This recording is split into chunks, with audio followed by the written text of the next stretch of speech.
ಕಾಂಗ್ರೆಸ್ ಪಕ್ಷದ ಪ್ರಮುಖ ಅಜೆಂಡಾಗಳಲ್ಲೂ ಕೂಡ ಅಂದರೆ ಚುನಾವಣಾ ಘೋಷಣೆಯಲ್ಲಿ ಕೂಡ ಜಾತಿ ಗಣತಿ ದೇಶಾದ್ಯಂತ ಆಗಬೇಕು, ಜಾತಿ ಗಣತಿ ಪರವಾಗಿದ್ದೀವಿ ಅಂತ ಹೇಳಿದರು. ತಮ್ಮ ತಮ್ಮ ರಾಜ್ಯಗಳ ಜಾತಿ ಗಣತಿಯನ್ನು ನಾವು ಮಾಡಿಸ್ತೀವಿ ಅಂತ ಹೇಳಿದರು. ಕರ್ನಾಟಕದಲ್ಲಿ ಇತ್ತು, ಲೇಟಾಗಿ ಇದು ಮಾಡಿದರು.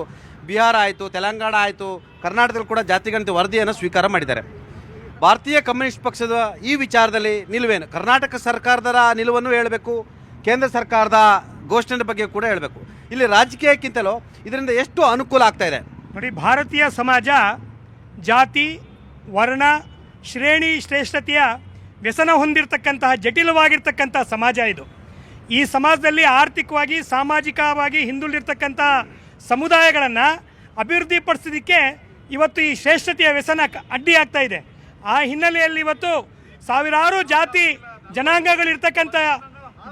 ಜನಾಂಗಗಳಿರ್ತಕ್ಕಂಥ ಈ ಭಾರತ ದೇಶದಲ್ಲಿ ಇವತ್ತು ಜಾತಿ ಆಧಾರಿತ ಸಮೀಕ್ಷೆ ಆಗಬೇಕು ಅನ್ನೋದೇ ಭಾರತ ಕಮ್ಯುನಿಸ್ಟ್ ಪಕ್ಷದ ಸ್ಪಷ್ಟವಾಗಿರ್ತಕ್ಕಂಥ ಅಭಿಪ್ರಾಯ. ಜಾತಿ ಜನಗಣತಿ ಸಮೀಕ್ಷೆ ಆಗಬೇಕು ಅನ್ನೋದು ಭಾರತ ಕಮ್ಯುನಿಸ್ಟ್ ಪಕ್ಷದ ಬಹಳ ಸ್ಪಷ್ಟವಾಗಿರ್ತಕ್ಕಂಥ ಅಭಿಪ್ರಾಯ. ಕೆಟ್ಟ ಮೇಲೆ ಬುದ್ಧಿ ಬಂತು ಅಂತೇಳಿ ಮೋದಿಗೆ ಈಗ ಬುದ್ಧಿ ಬಂದಿದೆ. ಮೋದಿ ಅವರಿಗೆ ಈಗ ಜ್ಞಾನೋದಯ ಆಗಿದೆ. ಜಾತಿ ಸಮೀಕ್ಷೆ ಮಾಡ್ತೀವಿ ಅಂತೇಳಿ ಈಗ ಅವರು ವಾಸ್ತವತೆಯ ದಿಕ್ಕಿಗೆ ಬಂದಿದ್ದಾರೆ. ಕೇಂದ್ರ ಸರ್ಕಾರ ಜಾತಿ ಸಮೀಕ್ಷೆ ಮಾಡಿ ಬಂದಿರೋ ಸ್ವಾಗತ ಮಾಡುತ್ತೆ. ಸಿಪಿಐ ಇದನ್ನ ಸ್ವಾಗತ ಮಾಡುತ್ತೆ, ಸಮೀಕ್ಷೆ ಮಾಡಿಸ್ಬೇಕು ಅಂತೇಳಿ.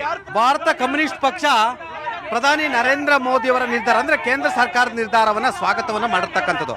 ಆಗ್ಬೇಕು, ಆ ಉದ್ಧಾರ ಆಗ್ಬೇಕಂತ ಹೇಳಿದ್ರೆ ಕಟ್ಟ ಕಡೆಯ ಜನ ಯಾರು ಅಂತ ಐಡೆಂಟಿಫೈ ಆಗ್ಬೇಕಂತ ಹೇಳಿದ್ರೆ ಈ ಒಂದು ಮೋದಿ ಅವರೇನು ಅನೌನ್ಸ್ ಮಾಡಿದಾರಲ್ಲ ಜಾತಿ ಗಣತಿ, ಈ ಜಾತಿ ಗಣತಿಯನ್ನ ಅದಕ್ಕೋಸ್ಕರ ತಂದಿದ್ದು. ಕಟ್ಟ ಕಡೆಯ ಒಬ್ಬ ಬಡವ ಯಾರಿದ್ದಾರೆ ಅವರನ್ನ ಐಡೆಂಟಿಫೈ ಇಲ್ಲ. ಮೊದಲಿಂದನೂ ನಾವು ಇದರ ಪರ ಇದ್ವಿ. ಸುಷ್ಮಾ ಸ್ವರಾಜ್ ಅವರು ಹೇಳಿದ್ರು ಬೇಕು ಅಂತ ಹೇಳಿ 2010ರಲ್ಲಿ ಪ್ರಣಬ್ ಮುಖರ್ಜಿ ಅವರಿಗೆ ಲೆಟರ್ ಬರೆದಿದ್ರು.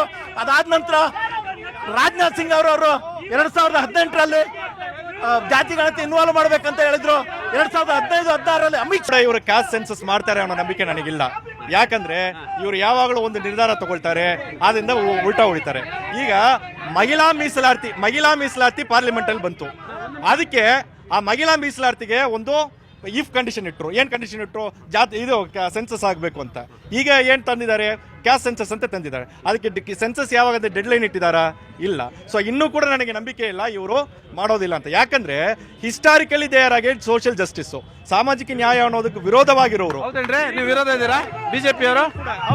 ಸಾಮಾಜಿಕ ನ್ಯಾಯದ ವಿರೋಧ ಇದ್ದೀರಾ? ಇಲ್ಲ ಸರ್, ಲೇಟೆಸ್ಟ್ ಉದಾಹರಣೆ ಹೇಳ್ತೀನಿ ಸರ್.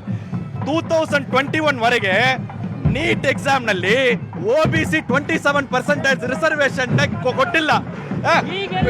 ನಿಮ್ ಸರ್ಕಾರದಲ್ರಿ, ನಿಮ್ ಮೋದಿ ಸರ್ಕಾರದಲ್ರಿ ಕೊಟ್ಟಿಲ್ಲ. ಏನಾಯ್ತು?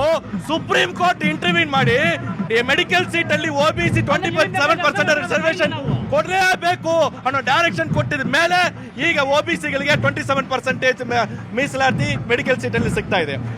ಮತ್ತು ಮಂಡಲ್ ಕಮಿಷನ್ ಜಾರಿ ಆದಾಗ ಅದನ್ನ ವಿರೋಧ ಮಾಡಿ ಹೋರಾಟ ಮಾಡಿದ್ಯಾರು? ಅದು ಬೇಡ ಅಂತ ಇದು ಮಾಡಿದ್ಯಾರು? LK ಅದ್ವಾನಿ, ಇದೇ ಬಿಜೆಪಿ ಅವರು. ಸೋಷಿಯಲ್ ಜಸ್ಟಿಸ್ ಅನ್ನೋದು ಏನಿದೆ, ಆ ಸಾಮಾಜಿಕ ನ್ಯಾಯ ಅಂತ ಏನಿದೆ, ಅದನ್ನ ನಿಜವಾಗ್ಲೂ ವಿರೋಧ ಮಾಡ್ಕೊಂಡೇ ಬಂದಿರೋದು ಅವರ ಐಡಿಯಾಲಜಿ. ಅದು ಅವರ DNA ಅಲ್ಲಿದೆ.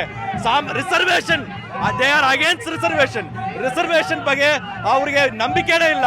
ನಾನು ಒಂದೇ ಒಂದು ಕೇಳ್ತೀನಿ, ಅವರು ಕೇಳಿಸ್ಕೊಳ್ಳಿ, ನಾವೆಲ್ಲ ಹಿಂದೂ, ನಾವೆಲ್ಲ ಒಂದು ಅಂತಿರಲ್ಲ. ತಮಿಳ್ನಾಡಿನಲ್ಲಿ ಯಾವ ಜಾತಿಯವರು ಬೇಕಾದರೂ ಪೂಜಾರಿ ಆಗಬೇಕು ಅಂತ ಕಾನೂನು ಬಂದಾಗ ಅದನ್ನ ವಿರೋಧ ಮಾಡಿ ಕೇಸ್ ಹಾಕಿರೋರು ಯಾರು? ಇದೇ RSS ಐಡಿಯಾಲಜಿ ಇರೋರು ತಾನೆ. ಅದು ಒಪ್ಕೊಳ್ಳಿ, ನಾವು ಒಪ್ಕೊಳ್ತೀವಿ ಹಿಂದೂಗಳೆಲ್ಲ ಒಂದು ಅಂತ. ನೀವು ಸರ್ ಒಂದು ನಿಮಿಷ, ಯಾವ ಜಾತಿಯವರು ಬೇಕಾದರೂ ಪೂಜಾರಿಗಳು ಆಗಬಹುದು, ಯಾವ ದೇವಸ್ಥಾನದಲ್ಲಿ ಬೇಕಾದರೂ ಪೂಜಾರಿಗಳಾಗಬಹುದು ಅನ್ನೋ ಕಾನೂನು ಕೇರಳದಲ್ಲಿ ಬಂದಿದೆ. ತಮಿಳುನಾಡಲ್ಲಿ ಬಂದಾಗ ಇದನ್ನ ವಿರೋಧ ಮಾಡಿರೋರು RSS ಅವರು. ನೀವು ಒಪ್ಕೊಳ್ಳಿ, ಯಾವ ದೇವಸ್ಥಾನದಲ್ಲಿ ಬೇಕಾದರೂ ಯಾರು ಬೇಕಾದ್ರೂ ಪೂಜಾರಿ ಆಗ್ಬೋದು. ನಿಮ್ಮ ಪ್ರಕಾರ ಈ ಜಾತಿ ಗಣತಿ ಅನ್ನೋದು ಐ ವಾಷಿಂಗ್ ಅಂತ ನೀವು ಹೇಳ್ತಿದ್ದೀರಾ, ಘೋಷಣೆ ಮಾಡೋದು? ಹೌದೌದು. ಯಾಕಂದ್ರೆ ಇವರಿಗೆ ಒಂದು ಬಿಹಾರ್ ಎಲೆಕ್ಷನ್ ಎಲ್ಲ ಕಾನ್ಸಂಟ್ರೇಟ್ ಮಾಡ್ತಾ ಇರೋದ್ರಿಂದ ಇವತ್ತು ಇದನ್ನ ಮುನ್ನೆಲೆಗೆ ತಂದ್ರ, ಜೊತೆಗೆ ಅದು ಉಗ್ರರ ದಾಳಿಯನ್ನು ಮರೆಮಾಚಬೇಕು ಅನ್ನೋದು. ಜೊತೆಗೆ ಇದೇ ಮೋದಿ ಅವರು 2024ರ ಒಂದು ಇಂಟರ್ವ್ಯೂ ಅಲ್ಲಿ ಹೇಳ್ಯಾರ, ದಯವಿಟ್ಟು ಚೆಕ್ ಮಾಡ್ಬೇಕು. ನೀವು ಚೆಕ್ ಮಾಡದೇ ಇದ್ರೆ ನಮಗೆ ಉತ್ತರ ನಿಮ್ಮ ಕೈಲಿ ಕೊಡೋಕೆ ಸಾಧ್ಯ ಇಲ್ಲ. 2024 ಸಂದರ್ಶನದಲ್ಲಿ ಯಾರು ಜಾತಿ ಗಣತಿಯನ್ನು ಕೇಳ್ತಾರೋ ಅವರು ಅರ್ಬನ್ ನಕ್ಸಲ್ ಅಂತ ಹೇಳಿದ್ದು ಇದೇ ಮೋದಿ ಅವರೇ. ಅದೇ ಜೊತೆಗೆ ಇದೇ ಯೋಗಿ ಆದಿತ್ಯನಾಥ್ ಅವರು ಮಹಾರಾಷ್ಟ್ರ ಅಸೆಂಬ್ಲಿ ಎಲೆಕ್ಷನ್ ಅಲ್ಲಿ ಈ ಜಾತಿ ಗಣತಿಯನ್ನು ವಿರೋಧ ಮಾತ್ರ ಇದೇ ಯೋಗಿ ಆದಿತ್ಯನಾಥ್ ಅವರು. ನೀವು ಹೆಂಗೆ ಡಿಪೆಂಡ್ ಮಾಡ್ಕೊಳ್ತೀರಿ ಇದನ್ನ?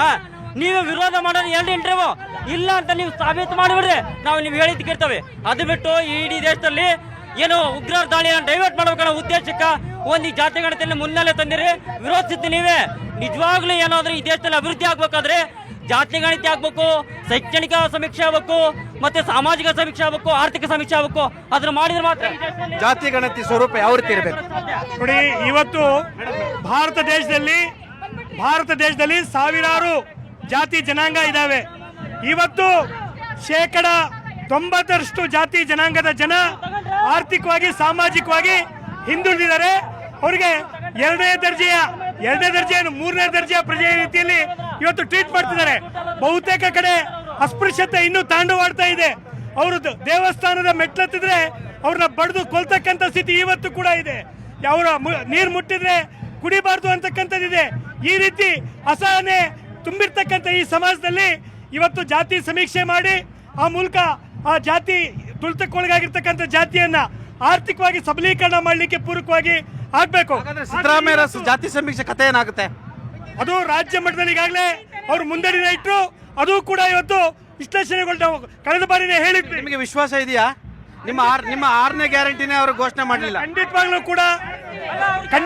ಕೂಡ ರಾಜಕೀಯವಾಗಿ ಕಣ್ಣೋರ್ಸಕ್ಕೆ ಅವರು ಕೂಡ ಆಗೋದಿಲ್ಲ. ಬಹಳಷ್ಟು ದಿನ ಕಾಂಗ್ರೆಸ್ ವಿರುದ್ಧ ಹೋರಾಟ ಮಾಡ್ತಾರೆ. ಹೌದು, ಜಾತಿ ಮಾಡ್ತಾನೆ ಇದೀವಿ ಸರ್, ನಿರಂತರವಾಗಿ ಮಾಡ್ತಾ ಇದೀವಿ ಸರ್, ನಿರಂತರವಾಗಿ ಕಾಂಗ್ರೆಸ್ ವಿರುದ್ಧ ಹೋರಾಟ ಮಾಡ್ತಾನೆ ಇದೀವಿ.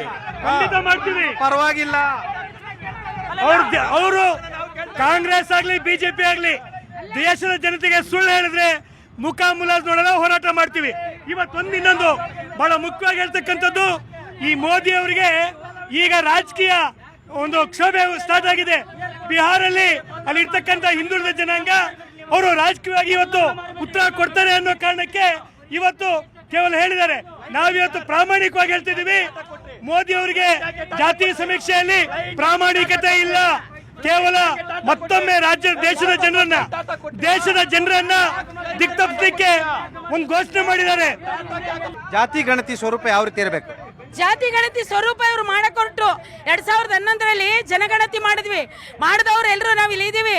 ಯಾಕೆಂದ್ರೆ ಕಾರ್ಯಕರ್ತ ಇರೋ ಹೆಣ್ಣು ಟೀಚರ್ಸ್ ಮಾಡ್ತಾ ಇರೋದು ಪ್ರತಿ ಮನೆ ಹೇಗಿರಯ್ಯ ನಾವು ಕೇಳಿಸ್ಕೊಳ್ರಿ, ಪ್ರತಿ ಮನೆಗೆ ಹೋಗಿ ಕಳಿ, ಪ್ರತಿ ಮನೆ ಗುಡಿಸಲೆ ಎಲ್ಲಿದೆ, ತೋಟ ಎಲ್ಲಿದೆ ನೋಡಿ ಜನಗಣತಿ ಮಾಡಿದೀವಿ. ಜನಗಣತಿ ಮಾಡಿದವ್ರನ್ನ ಅಲ್ಲೇ ಗೆಳೆಯೋದು ಸರಿಯಾದಲ್ಲ. ಯಾಕೆಂದ್ರೆ ಅಲ್ಲಿ ಶಿಕ್ಷಕರು ಮಹಿಳೆಯರು ಮಾಡ್ತಾರೆ, ಎಲ್ಲ ಮಾಡಿ ತೋರಿಸಿದ್ದಾರೆ. ಈಗ ನೀವು ಜಾತಿ ಗಣತಿನ ಮಾಡಿಸಿ ಅವಾಗ್ಲೂ ಕೂಡ ಉಪಜಾತಿ ಎಲ್ಲವನ್ನು ಮಾಡಿದೀವಿ. ಇದನ್ನ ನಮ್ಮ ಮನೆಗೆ ಬರ್ಲಿಲ್ಲ, ಮನೇಲಿ ಮಲಗಿದ್ರ ಇವ್ರ ಮನೆಗೆ ಹೋಗಿರ್ಲಿಲ್ವಾ? ಯಾಕೆ ಹೋಗಿಲ್ಲ?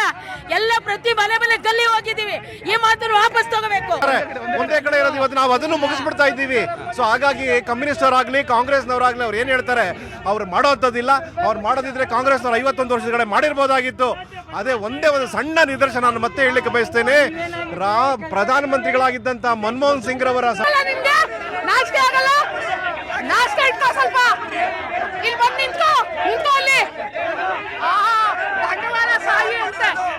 ನೋಡಿಲ್ವಾ 2000 ಬಂತ 2000 ಬಂತ 2000 ಬಂದಿರ್ಬೇಕು ನೋಡು. 2000 ಬಂತ ನೋಡು. 2000 ಕೊಡ್ರಿ. ದೇಶ ಹಾಳು ಮಾಡಿ ಒಂದ್ ಗತಿಗೆ ತಂದ್ಬಿಟ್ಟು ಇವಾಗ ಒಪ್ಪಿಲ್ಲ. ಅವ್ರ ಸರ್ಕಾರದ ಮಂತ್ರಿಗಳೇ ಒಪ್ಪಿಲ್ಲ. ಅದು ಮಂತ್ರಿಗಳೇ ಒಪ್ಪಿಲ್ಲ. ಅದನ್ನ ಹೇಗೆ ಜನ ಒಪ್ಪಕ್ಕಾಗತ್ತೆ? ನೀವೇ ಹೇಳಿ. ಇದು ಸರ್ಕಾರ, ಕೇಂದ್ರ ಸರ್ಕಾರದಿಂದ ಮಾಡಿ ಸಂವಿಧಾನದಲ್ಲಿ ಆತರ ಇಲ್ಲ. ಎಲ್ಲ ಓದ್ಕೊಂಡು ಬಂದಿರೋದು ನಾವಲ್ಲಿ, ಆಯ್ತಾ? ಓದ್ಕೊಂಡೇ ಬಂದಿರೋದು. ಅದು ದೇಶ ನೋಡಿ, ಕಾನೂನು ಇದರಲ್ಲಿ ಇರೋದೇ ಹೇಳುತ್ತೆ. ಕಳೆದ ಎರಡು ದಿನದಿಂದ ಈ ರಾಜ್ಯದ ಬಿಜೆಪಿ ನಾಯಕರಿಗೆ ಜ್ಞಾನೋದಯ ಆಗಿದೆ. ನಿನ್ನೆವರೆಗೂ ಅವರು ಜಾತಿ ಸಮೀಕ್ಷೆನ ವಿರೋಧ ಮಾಡ್ತಾ ಇದ್ರು. ಅಲ್ಲಿ ಮೇಲಿಂದ ಹೇಳಿದ ತಕ್ಷಣ ಮಾಡಬೇಕು ಅಂತಾರೆ. ಅದು ನಮ್ಮ ಕಳಕಳಿ ಇಷ್ಟೇ. ಕೇಂದ್ರ ಸರ್ಕಾರ ತೀರ್ಮಾನ ಮಾಡಿದೆ, ಸ್ವಾಗತ ಮಾಡ್ತಿದೀವಿ. ಆದ್ರೆ ಇದು ಮಹಿಳಾ ಮೀಸಲು ಕಾಯ್ದೆ ರೀತಿಯಲ್ಲಿ ಆಗ್ಬಾರ್ದು. ಮಹಿಳಾ ಮೀಸಲು 29 ಜಾರಿ ಮಾಡ್ತಾ ಅಂತಾರೆ. ಆದ್ರೆ ವಕ್ಫ್ ಕಾಯ್ದೆ ರಾತ್ರಿ ಇಡೀ ಚರ್ಚೆ ಮಾಡಿ ಬೆಳಗ್ಗೆ ಜಾರಿ ಮಾಡ್ತಾರೆ. ಆದ್ರೆ ಮಹಿಳಾ ಮೀಸಲು ಕಾಯ್ದೆ 29 ಜಾರಿ ಮಾಡ್ತಾರೆ. ಆ ರೀತಿ ಜಾತಿ ಸಮೀಕ್ಷೆನೂ ಕೂಡ ವಿಳಂಬ ಮಾಡಬಾರದು. ತಕ್ಷಣವೇ ಅದಕ್ಕೆ ಅನುದಾನವನ್ನ ಮೀಸಲಿಟ್ಟು ಒಂದು ಕಾಲಮಿತಿಯನ್ನು ನಿಗದಿ ಮಾಡಿ ಜಾತಿ ಸಮೀಕ್ಷೆಗೆ ಪ್ರಾರಂಭ ಮಾಡಬೇಕು ಅಂತ ಹೇಳಿ ಒತ್ತಾಯ ಮಾಡ್ತೇವೆ ಸರ್. ಹೇಳಿ ಸರ್, ಈಗ ಇವರಿಬ್ಬರು ಸೇರಿ ಕರ್ನಾಟಕದಲ್ಲಿ ಮಾಡ್ತೀವಿ ಅಂದಾಗ ವಿರೋಧ ಮಾಡಿದ್ರು, ಈಗ ಅವ್ರು ಮಾಡ್ತೀವಿ ಅಂತಿದ್ದಾರೆ. ಮಾಡೋದನ್ನ ಮಾಡ್ಲಿ ಸರಿಯಾಗಿ. ಅದೇ ಹೇಳಿದ್ದು ಕರ್ನಾಟಕದ ಊಂದಾಗ ಬೇಡ ಅಂದ್ರು, ಮೋದಿ ಇದನ್ನ ಊದ್ತಾ ಇದ್ದಾರೆ. ಈಗ ಅದನ್ನ ಮಾಡಿ ಎಲ್ಲ ವರ್ಗದವ್ರಿಗೂ ಕೂಡ ಸಮವಾಗಿ ನ್ಯಾಯ ಕೊಡ್ಲಿ ಅಂತ ಕೇಳ್ತಾ ಇದೀವಿ. ಕೊನೆಯದಾಗಿ ಜಾತಿ ಗಣತಿಯ ಬಿಜೆಪಿ ಜಾತಿ ಗಣತಿ ನಾನು 100% ಹೇಳ್ತೀನಿ, ನರೇಂದ್ರ ಮೋದಿ ಸರ್ಕಾರ ಮಾಡೋದಿಲ್ಲ. ಮುಂದೆ ಅಧಿಕಾರಕ್ಕೆ ಇಂಡಿಯಾ ಸರ್ಕಾರ ಬರುತ್ತೆ. ಇಂಡಿಯಾ ಸರ್ಕಾರ ಖಂಡಿತವಾಗಿ ಜಾತಿ ಗಣತಿಯನ್ನು ಮಾಡೇ ಮಾಡುತ್ತೆ. ಖಂಡಿತ